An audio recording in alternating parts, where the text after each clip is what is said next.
أرأست زينام إثيوبيا زغولها تاريخ حبراونات انتهلوا أكوا بسنگ دخمات هنسات كالاز ترغاغ ازم خيتخون غير وايخبلو منستر ديتا سلام دكتور كيردين تزرع تزاريبوم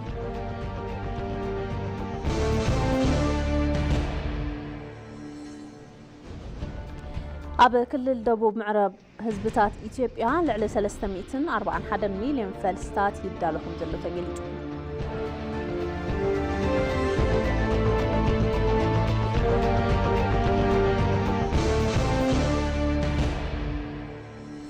كابوتاي وتادرات إسرائيل أبل علو ويست بانك نسفت أموت تقعات سعبو منقسط أمريكا مع قبل المنبر محسابو قليتهم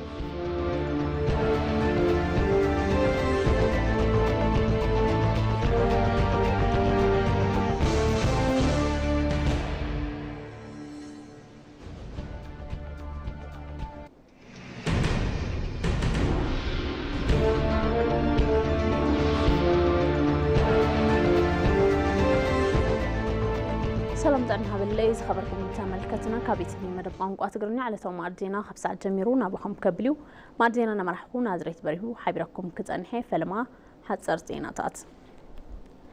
اب كلل دبوب معراب حزبتات اثيوبيا لعلى 341 مليون فلسطات يدالهم زلو تغليطوم تفلسين لوم زبن لمعات حملو اسر زوعل كم زخونه دما تغليطوم حلفه قطر لوطي دني حلوة خبابن لو تغير نتخلل دكتور انجينير أسرات قبر مريم مرها قبر حملو أسر كابز جمرو الأوان جميرو أبتخلل فليت أمتا بمها بيسر حلو يلام سلازخون أبتخلل لعلى 341 مليون فلسطات يدالو على خبر قليجوم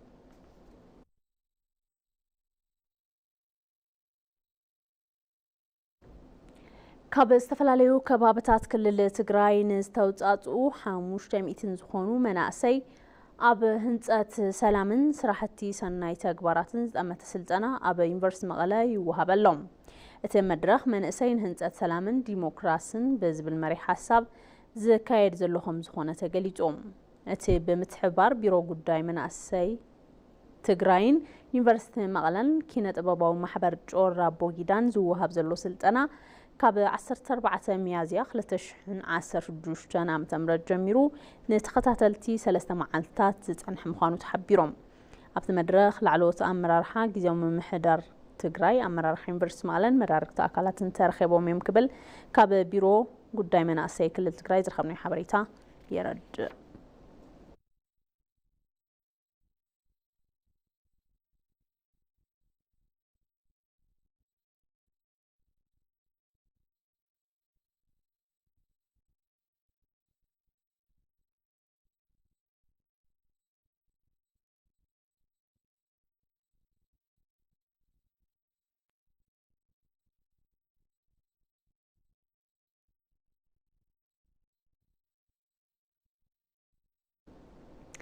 تكال مزنا تسمع معنات إثيوبيا نزبنا ودوقعي حاويسو لعل 19 أقلقلوت فتشات قريت فريات كم استخايدة قليتهم وانا دايركتر تتكال مع زابرا تتكال بغندو أقلقلوت لابراتوري فتشات قريت سيرتيفيكيشنز قريتن انسبيكشنن يهبلو إلان بمسارة زيب زحلفو بشعات تاوارح للحد مليمتريك تون زبنا ودوقع حاويسو لعلي 19 أقلقلوت فتشات قريت فريات كم استخايدة تزاريبا جوت بزركاب انفر تتكالون لعلى 31 مليون لتر زيت بلعي فتشا لابراتوري 5 قبرلو ابريهن قبل قلقالو زينا اثيوبيا صابتبوم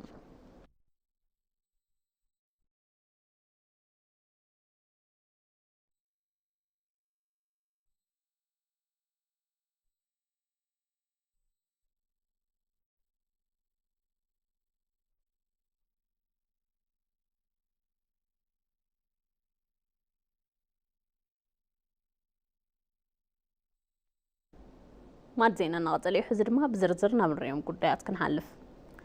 أبه كتما شرون داسلاسة ببجت بيروت تاند حنا تنقل الأوراميا زهنات فولي كال ايبركي بيت مرتيم هنساتو أبه وشت حقنبات كمزازم تقليتهم بيت مرتي بحاله 277 مليون بر وصاي زهنات مخانون تحبير لهم برهي برهانة وسخيز لهم عب مودة ورح حدار كل تشحن 16 عام تمرت استجمرة فلوي كالاي بركي بيت مرتشرة هنساتو وشتي ورح جنبوت نمززام يسرح كمزلو تخاناتاري اتي بروجكت OBM Construction قليسو هنسات اتي بيت تمرتي ببجت بيرو ستان دحننتن كل الأوروميا استجمرة مخانو أكاد سرحة بروجكت قلتها جالا مس ETV تقرينيا أب زقبر وزان حيت تزاريبهم يوم باجتو يا أوروميا ستتان دلنت بيرو باجت زبيت تمرتي ناي بيرو ستان دحننتن أوروميا تخون 179 مليون بر زود بروجكتيو اتي زهنت زلو بيت تمرتي شمونت بلوكات على زبلو اتوم أكاد سرح نقلقالوس كلينيكن ووركشوبن زوعلو كفلتات زحزة مخانوون أبريهم اللو سبيشال هاي سكول سكندري سكول لو فلوي كالاي بركي بيت تمهرتي ايو أبوشتو اتي ناي مجمرتا بلوك ممهري كفلتاتيو كالاي بلوك ناي ممحدار حنصايو أبوشت زي نيشتي كلينيكارلو سالساي بلوك لابوراتوريو بزي بغون نزلو بيت مصحفتيو كالي سلسته بلوكات وركشوب اللو ناي ميتال الكتريكالن طاولان وركشوب كفلتاتون اللو اتوم أكاد سرح كم زبلوو هنسات اتي فلوي كالاي بركي بيت تمرتي أوشتي ورح قنبت نمززام صعري كقباريو فيجوالي من دم التايوت كمتري وكدان قرقورو ملو بملو تخدين اللهم ستراكتشرال سراح 900 تودي اللهم حزي زترفنا ناي فينيشينج سراحتيوم بوعلنا مسرت 3 صورحي زترفنا قوانتوغنا نحنا قن 3 صورحي عين صنحن انت نوحا ابوشتي ورحن فرقان ودينا كنركبينا أما خاري ات بروجكت كوربوريشن انجينيرينج أوروميان تخون بعلمويا كتتل صفت ات بروجكت زخونو توكما جبيسا التواتات كيد هنسات ات بيت تمرتي مرمرا بيت فتنة مستقايد اللهم ناب ربحا كم زوعلو يزعربو لابراتوري تيستوچم እየተጠቀምنا ማለት ነው አሁን ለምሳሌ እዚው ምርመራ ላቦራቶሪ ንጥቀሚና አብዚ ንጥቀመሎም እታወታት በብብርኪ ህንጸት ምርመራ ላቦራቶሪ ንገብሪና ናብ አክሱም ዩኒቨርሲቲ ወሲድና አኡ ሙከራ ተሰሪሑ بمسرت وصيتتي بيت فتنينا سريحنا حزي نودو زلنا بصفت يكون بغلطافه بصبوق ملكو عيز سرح زلو 30 حدار كل تشحن 16 شنينا مقعات جميرنا حزي رابع ورحيو افصاصمو ابلعل درجه بصحي يركب ات بروجكت ركب حزبي مس حزبي كلتين كللات نمستامن نمعزاتن ناي بعلو اثر كم زنبرون العلوم يوم የኦሮሚያ ኮሙኒቲና የትግራይ ኮሙኒቲን እንግዲህ ወንድማማች حونت حزبي أوروميان تجراين نمتنخار بمخانو منقصون تخرتيبو حونت حزب أوروميان تجراين كنت أناخر يقبع بمبال بجت سليعو ناتسرحي ركب ኢትዮጵያ ዝጎልሀ ታሪክ ሓበራውነት እኳ እንተሃለዋ ብሰንኪ ድኽመት ህንፀት ትካላት ተረጋገፅቲ ንከይትኸውን ገይርዋ እዩ ክብሉ ሚኒስትር ዴኤታ ሰላም ዶክተር ከይረዲን ተዘራ ተዛሪቦም ሚኒስተር ሰላም ኣብ ኢትዮጵያ እወንታዊ ሰላም ንምምፃእ ዓሊሙ ይሰርሕ ምህላው እውን ገሊፆም መሐመድ አልቃድር አዘራሪቦም ኣሎ ጌታቸው አለሙ ኢትዮጵያውያን ነዊሕ ታሪክ ሓበራውነት ዘለዎም እዮም ክብሉ ሚኒስትር ዴኤታ ሚኒስቴር ሰላም ዶክተር ከይረዲን ተዘራ ተዛሪቦም ዶክተር ከይረዲን ምስ ቴሌቪዥን ኢትዮጵያ ብዝነበሮም ጻንሒት ኢትዮጵያውያን ትካላት ናይ ምህናጽ ድኹም ባህሊ ኣለና ኢሎም ብዙዎቹ አሁን ያሉት ግጭቶች እና በፊትም የነበሩት ግጭቶች መብዛሕትኦም ሕዚ ዘለው ጎንጽታትን ቅድም ሕዝውን ዝነበሩ ሕድሕዳዊ ባህር ዘለዎም ዜሮም ተደሚሮም እንትኸዱ ማእኸላይ መንግስቲ ንምሓዝ ዝመጽኡ ሚልኤ ዝሓስቦም እሱ ድማ ቀዳማይ ብመንጽር ዝመጸሉ መንገዲ ካልኣይ ከምኡ ገይረ ክቕጽል እንትብል እቲ ከይዲ ከምኡ እናበለ ይዝኸይ እምበር ብኻልእ መልክዑ ማሕበረሰባዊ ታሪኽና እንተንርኢ ኢኮኖሚያዊ ታሪኽና ታሪኽ እምነትና እውን ሓበራዊ ኮይኑ እዩ ዝረአ ጸገም ፖለቲካዊ ታሪኽና ዘምጽኦ እዩ ሕዚ ዘሎ ጎንፂ ኣብ ፖለቲካዊ ታሪኽካ ጸገም እንትሃልዩ ድማ ንኻልኦት እውን ሳንካይ ዝኸውን ኣብ ትካላት ትምህርትና ኣብ መንግስታዊ መሓውርና ኣብ ህንጸት ትካላት ዘለና ዓቕሚ ድኹም ምስ ምዃኑ ትካላትና ዘይሸራዊ ኮይኖም ንኽህነጹ ብመንጽር ምግባር ነዛ ሃገር ዝምጥን ስራሕ ዘይምስርሑ ሕዚ ከም እንብሎ ብዙሓት ዩኒቨርሲቲታት ሃልዮምና ብዙሓት ትካላት እምነት ሃልዮምና ኢትዮጵያውያን 99 ኣመንቲ እዮም እንተተባሂሉ እንተነኣሰ ገነት ንምውራስ ናብ ቤተ ክርስቲያን ናብ መስጊድን ቸርችን እዩ ክኸይድ ነይርዎ እምበር ናብ ጫካ እንትኸይድ ምርኣይ ኣይነበረናን ቀንዲ ምኽንያት አፈጣጥራ ሚኒስቴር ሰላም ኣብ ኢትዮጵያ ሰላም ንከዓስል ክዑ ሃገር በቆል ዝኾኑ ከም ትካላት እምነት ተጠቂሙ ይሰርሕ ከም ዘሎም እቶም ሚኒስትር ዴኤታ ገሊጾም ሰላም ሚኒስቴር ዋነኛ ተልእኮ ሚኒስትር ሰላም ቀንዲ ልኡኽትኡን ኣፈጣጥርኡን ኣብ ኢትዮጵያ ኣብ ምስረታ ሃገረ መንግስቲ ዘለው ጸገማት ንኽፍትሑ ዘኽእል ህንጸት ሃገር ብዘይምስርሑ ጸገም ስእነት ሰላም ኢትዮጵያ ክፍታሕ ዘለዎ ብስራሕቲ ሚኒስትር ሰላም እዩ ብዝብልን እዚ ተግባርን ልኡኽቶን ጥራይ ተዋሂቦ ዝተፈጠረ ትካል እዩ ኣብ ሶፍትዌር ዝሰርሕ ነዞም ጸገማት ነቒሱ ብምምጻእ ብማሕበረሰባዊ ዘተ ብልሂቃን ዘተ ትካላትን ክልላት ምስ ክልላት ብምቅርራብን ብሄራዊ መርድዳ ንምፍጣር ይሰርሕ ኣሎ ብቐንዱ ነዚ እንትንሰርሕ ሚኒስትር ሰላም ሃገር በቆል ዝኾኑ ከም ትካላት እምነት ክጥቀም እዩ ጉዳይ ሰላም ካብ ሚኒስትር ሰላም ካብ ዝኾነ ከባቢ ይኹን ወይ ካብ መንግስቲ ጥራይ ዝመጽእ ዘይምዃኑ እኳ ዳስ ተሳትፎ ኩሉ ሕብረተሰብ ዘድልዩ ምዃኑ ዶክተር ኬረዲን ተዘራ ተዛሪቦም የሰላም ጉዳይ ከሰላም ሚኒስቴር ወይም ከሆነ አካባቢ ላይ ከመንግስት ብቻ የሚመጣ ጉዳይ እንዳልሆነ ጉዳይ ሰላም ካብ ሚኒስትር ሰላም ካብ ዝኾነ ከባቢ ይኹን ወይ ካብ መንግስቲ ጥራይ ዝመጽእ ዘይምዃኑ ክልስ ሓሳቡን ጭቡጥ ኩነታቱን የረድእ ሰላም ካብ ሕድሕድ ስድራን ውልቀ ሰባትን ዝጅምር እዩ ንሃና ጭርሖውን ንሱ እዩ በዓል ዋና ሰላም ኣነ ንሶም ንስኻትኩም ኩሉና ኢና ዝብል እዩ ብመንጽር እዚ ኢና ክርእ ዘለና ሰላም እንትንብል እወንታዊ ሰላም ኢና ንሃንጽ ዘለና ኢትዮጵያውያን ኣብ ምዕሳል ሰላምን ኣብ ዋጋ ሰላምን ዘለና ርድኢት ምግፋሕ የድሊ ክብሉ እቶም ሚኒስትር ዴኤታ ገሊጾም የኢትዮጵያን ሰላም ከማረጋገጥ አኳያ ስለ ሰላም ያለን እሳቤ ሰላም ኢትዮጵያ ብመንጽር ምርግጋጽ ብዛዕባ ሰላም ዘለና ርድኢት ኣግፊሕኻ ምርኣይ ጽቡቕ እዩ ዜጋታት ንኽበልዑ በሊዖም ንኽሰትዩ ተስፋ ንኽህልዎም ዝኽእል ስራሕ እንተዘይሰሪሕኻ ተስፋ ዝቖረጸ ኣካል ኣብ ዝኾነ ቦታ ምኽንያት ስእነት ሰላም ይኸውን ማለት እዩ ስለዚ ዜጋታት ኣብ ጉዳይ ሃገሮም ንኽልወጡ ዘኽእል ዘላቒ ዝኾነ ስራሕ ምስራሕ የድሊ እዩ ሰላም ካብ መንግስቲ ይኹን ካልኦት ትካላት ጥራይ ትጽበዮ ዘይምዃኑ ዝገለጹ ሚኒስትር ዴኤታ ሰላም ዶክተር ኬረዲን ተዘራ ሰላም ብሕድሕድ ውልቀ ሰባትን መላእ ሕብረተሰብን ተሰሪሕዎ ዝመጽእ ምዃኑ ሓቢሮም መርሃ ግብሪ ጸጋታት ሌማት ናህር ዋጋ ምርጋእን ናብ ሕብረተሰብ ምቕያርን ናይ ባዕሉ ዝኾነ ግደና በርከተ ከም ዘሎ ተገሊጹ መርሃ ግብሪ ጸጋታት ሌማት ኣብ ክልላት እውን ብስፍሓት እናተሳለጠ እዩ ሙሉ ብርሃን ግርማይ ተወሳኺ ኣለዋ ኣብ 2015 ዓመተ ምህረት በብርካ ሃገርለኸ ዕላው ተገይሩ ዝተጀመረ መርሃ ግብሪ ትሩፋት ማኣዲ ኢትዮጵያውያን ዘለዎም ሃብቲ ንኽርዩ ዕድል ዝፈጠረን ጭቡጥ ናብ ዝኾነ ምንቅስቓስ ንኽኣቱ ዝገበረ እዩ በዚ ምክንያቱን በብርካ ሃገርለኸ ካብ ሃብቲ እንስሳት ተረባሕትን ምዃን ጠመተ ተዋሂቡ እናተሰርሐ እዩ ዝርከብ ሚኒስተር ግብርና እውን ኣብ ዝሓለፉ ሓደ ዓመትን ፈረቓን ኣብ መርሃ ግብሪ ሌማት ትሩፋት ዝተሳለጡ ብርክት ዝበሉ ተግባራት ብዝምልከት ገምጋም ኣሳሊጡ እዩ ናይቲ ሪፖርት አፈጻጸማ ዘቅረቡ ሚኒስተር ዴኤታ ግብርና ዝኾኑ ዶክተር ፍቅሩ ረጋሳ ኣብ ሃፍቲ ዓሳ ዝተመዝገበ ውጽኢት ዘበረታትዕ ከም ዝነበረ አልዒሎም እዮም ዓሳ ላይ ሰፊ የውሃ አካላት አሉን ዓሳ እንትንርኢ ሰፋሕቲ ዝኾኑ አካላት ማይ ኣለዉ እዮም ግድባት እውን እናተሰርሑ እዮም ኣብዚ ጉዳይ እዚ ጠመተ ሂብና ተሰሪሕና በብቦትኡ ዓሳ መርብሒ ዝኸውን ቦታ ኣመቻችና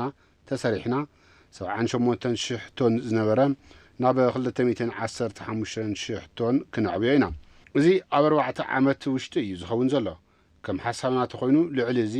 ናይ ምስራሕ ሓሳብ ኣለና እዩ ኢትዮጵያ ኣብ ሓምለዋይ ኣሰርን ኣብ ስርናይ ሓጋይ ዝረኸበቶም ዓወታት ኣብ ሌማት ትሩፋት ንምድጋም እናተሰርሐ ዘሎ ስራሕ ዘደንቕ ውጽኢት ከም ዝተረኣየ ሚኒስተር ግብርና ዝኾኑ ዶክተር ግርማ አመንቴ ገሊጾም እዮም ባለፉት አንድ ዓመት ተኩል የመጡትን ለውጦች ኣብ ዝሓለፈ ሓደ ዓመትን ፈረቓን ዝመጹ ለውጥታት እንትንርኢ ብርክት ዝበሉ መንደራት ሌማት ትሩፋት ተጣይሾም እዮም በዚ ምክንያት እውን ሓረስቶትን ኣርቢሖም ሓደርትን ተረባሕቲ ምዃን ክኢሎም እዮም መርሃ ግብሪ ሌማት ትሩፋት ኣብዚ ሕዚ እዋን ብርክት ዝበሉ ዜጋታት ተረባሕቲ ዝገበረ እንትኾን ኣብ ክልል ኦሮሚያ ዝርከቡ ነበርቲ ከተማ ጅማ እውን ኣብ ሕርሻ ከተማ ብምውፋር ኣሕምልቲ ገደና ብምፍራይ ተረባሕቲ እናኾኑ ምምጽኦም ገሊጾም እዮም የተለያዩ አትክልቶች አሉ አቮካዶ አለ ፓፓያ አለ ቡና አለን ዝተፈላለዩ ተኽልታት ኣለዉ አቮካዶ ፓፓያ ቡን ኣሕምልቲ ገደና ማለት እውን ሓምሊ ካሮት ቆስጣ አፍሪና ኢና ናብራ ካብ ምርጋዕ ብተወሳኺ ንሕና እውን ተረባሕቲ ምዃን ኪልና ኢና ጋቴ የሚባለው ወንዝ ወራጅ ነበር ከዓመት እስከ ዓመት የሚፈስውኻ እዚ ጋቴ እናተባሃለ ዝጽዋዕ ርዋ እዩ ቅድሚ ሕዚ ብዘይ ዝኾነ ይኹን ረብሓ ስቑኢሉ እዩ ይውሕዝ ነይሩ ሕዚ ግና ካብቲ ርዋ እናቐዳሕና እናተጠቐምናሉ ኢና ጽቡቕ ምህርቲ እውን እናረኸብና ኢና ንርከብ ኣብ ክልል ዓፋር ዝርከብ ኢንስቲትዩት 4 እንስሳቱን ቀድም ክብል ኣብ ተኸባቢ ዝነበረ ዘይግቡኣት ተሓዛ እንስሳት ክተርፍ ምግባር ነቶም ሓረስቶት ግንዛበ ብምሃብ ዝተመሓየሹ ልሕምታት ጸባ እናቕረበ ተረባሕትን እናገበሮም ከም ዝርከብ ተመራማሪ ዘርእታት እንስሳት ዝኾኑ መሐመድ እድሪስ ገሊጾም እዮም። ያው እንግዲህ ይታወቃል አፋር ያው ከቦታ ቦታ እንስሳት ተከትሎ ነው የሚሄደው። ከም ዝፍለጥ ዓፋር ካብ ቦታ ናብ ቦታ እንስሳ ናሰዓበ ይዝኸይድ እዚ ማለት ድማ እንታይ እዩ ማይ ሕጋዊ መሬት ይደሊ እዩ ንሕና እውን ነዚ ነገር ንምፍታሕ ዝተመሓየሸ ቴክኖሎጂ ኣቕሪብና እኹል ግንዛቤ ብምሃብ እቲ ቅድም ክብል ዝነበረ ልምዲ ክንቐርፎ ኺኢልና ኢና ኣብቲ ማእኸል ምርምር እናተሳለጡ ዘለዉ ስራሕቲ ብብርኪ ሃገር ትሩፋት ሌማት ዕውትን ክኸውን ከም ዝሕግዝ ምክትል ዳይሬክተር ኢንስቲትዩት 4 እንስሳት ክልል ዓፋር ዝኾኑ አይተ መሐመድ አሚን ገሊጾም እዮም። አገራችን ኢትዮጵያ ከእንስሳት ሀብት መጠቀም ያለባትን በእንስሳት በጣም ሰፊ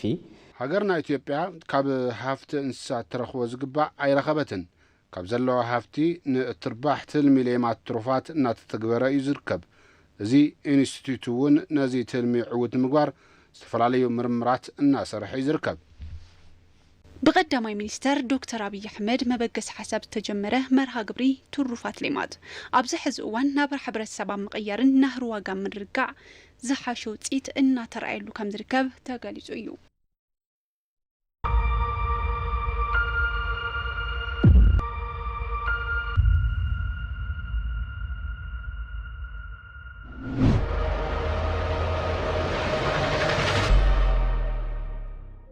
ኢትዮጵያ በርካታ የደን ሽፋን የነበራት ከጊዜ ወደ ጊዜ ያደን እየተመናመነ የመጣባት ሀገር ናት። እዚህ አዲስ አበባ እንኳን ከ15 ዓመት በፊት የነበራችሁ ሰዎች እንደምታስታውሱት ጧት አዲስ አበባ ስንነሳ ጉም ማየት፣ ጤዛ ማየት የተለመደ ነበር። አሁን ጉምና ጤዛ ማየትም ከተሞች አካባቢ ብርቅ እየሆነ መጥቷል። ምክንያቱም የአየር ጸባዩ በከፍተኛ ደረጃ ተጠቅቷል። ይሄን ለመቀየር ኢትዮጵያውያን ተባብረው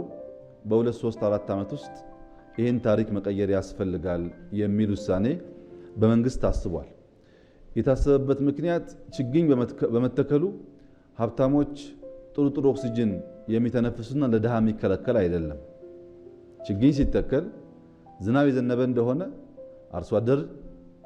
ይጠቀማል። ዝናብ የዘነበና ግድቦቻችን የሞሉ እንደሆነ የፈረቃ መብራት ይቀራል። ዝናብ የዘነበ እንደሆነና የአየር ጸባይ ተገማሽ ባልሆነ መንገድ የማይቀያየር ከሆነ በረሃብ የሚጠቃ ሰው አይኖርም ማለት ነው። ሁሉም ትላልቅ ሚዲያ እና ተቋማት በሚባል ደረጃ ኢትዮጵያውያን ተባብረው ተደምረው ለዓለም አስተማሪ የሆነ ነገር ሰሩ ብለዋል። ይሄ ጀስት ችግኝ መትከል ብቻ ሳይሆን ከራሳችን አልፈን ለሌሎቹ መልካም አርአያ የሆንበት አጋጣሚ ነው። ትምህርት ወስደንበታል።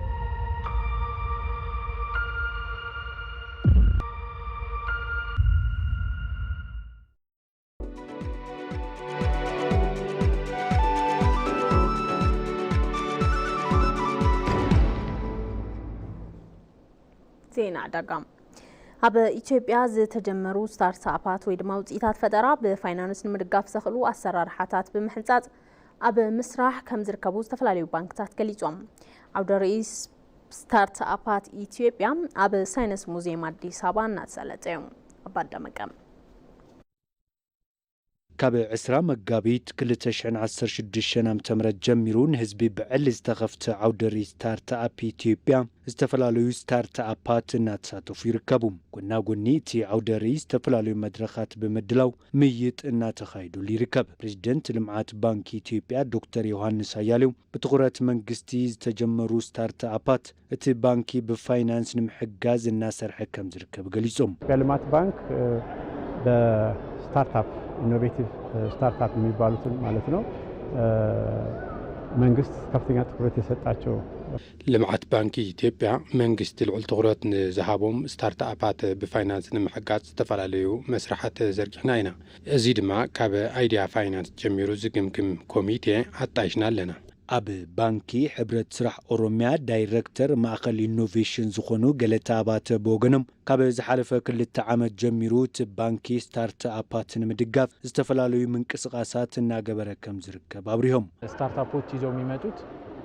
ማርኬቱን ሊቀይር ይችላል ስታርትአፓት ሒዞም እንዝመፁ ብሓሳብ ምሕጋዝ ዓብይ ነገር እዩ እዚ ብዝግባእ ዝግልገልሉ ኣሰራርሓታት እናቐረቡ እዮም ዝርከቡ ባንክ ድማ ኣብ ፋይናንስ ክፃወቶ ዝግባእ ግደ ንዝሓለፈ 2 ዓመታት እናስራሕናሉ መፂና ኢና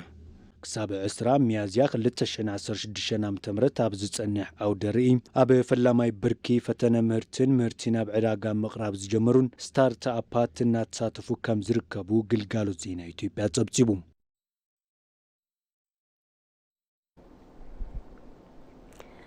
ምርጋእ ዋጋ መሰረታዊ ኣቑሑት ንምቕጻል ብትኹረት እናተሰርሐ ምዃኑ ሚኒስተር ንግድን ዞባዊ ምትእስሳርን ገሊጾም ብውሱን መልክዑ ዝተረኣየ ምርጋእ ዋጋ ንምቕጻል ኣብ ፍርያታውነት ጠሚትካ ምስራሕ ከም ዘድልየ ቤት ዕዮ ፈጻሚት ስራሕ ንግዲ ውሽጢ ሃገርን ሓለዋ ሸመትን መስከረም ባህሩ ንኤቢሲ ሳይበር ገሊጸን ቅድሚ ሕዚ መሰረታዊ ኣቑሑት ዝተረኣየ ናህር ዋጋ ንኽረጋጋእ እኹል ምህርቲ ኣብ ምፍራይ ትኹረት ምግባሩ ተነ ፈጻሚት ስራሕ ዝገለጸ እንትኾን እቲ ምህርትን ሸመቲ በኣግባቡ ንኽበጽሕ ምግባሩ ልዑል ግደ ከም ዝተዋፅአ እውን ገሊጸን ኣብ መሰረታዊ ኣቑሑት ዝረአ ምልውዋጥ ዋጋ ብዙሕ ምኽንያታት ከም ዘለዎን ነቲ ትካል ኣብ ዝተፈላለዩ ክፋላት ሃገር ትዕዝብቲ ብምግባር ንፍርያትን ፍርያታውነትን ከምኡውን ተበጻሕነትን ዕንቅፋት ነኾኑ ዘለዎ ጸገማት ንምፍታሕ ብትኹረት እናተሰርሐ ከም ዝርከብ እውን ሓቢረንን ከም ጸብጻብ ኣፎም ያክበበው